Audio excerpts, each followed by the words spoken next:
તો વાત કરીએ સાણંદની, તો સાણંદમાં રાષ્ટ્રીય સ્વયંસેવક સંઘનો વિજયાદશમી ઉત્સવ ઉજવાયો હતો, જ્યાં 100 વર્ષ પૂર્ણ થતા નગર અને તાલુકાનો સંયુક્ત કાર્યક્રમ યોજાયો।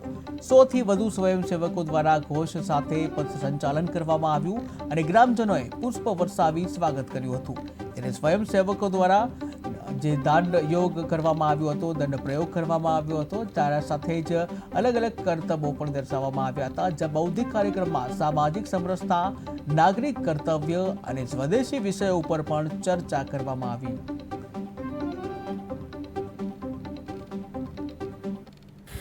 નમસ્કાર। સંઘને આજે 100 વર્ષ પૂર્ણ થયા અને 101 વર્ષની અંદર વિજયાદશમીનો ઉત્સવ સાણંદ નગરની અંદર યોજવામાં આવ્યો શુભ બિલ્ડકોનની પરિષદમાં। નમસ્કાર। આજે સાણંદમાં વિજયાદશમી ઉત્સવનું આયોજન કરવામાં આવ્યું।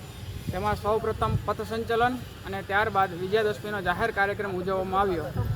સંઘનું આ શતાબ્દી વર્ષ શરૂ થઈ રહ્યું છે। સંઘ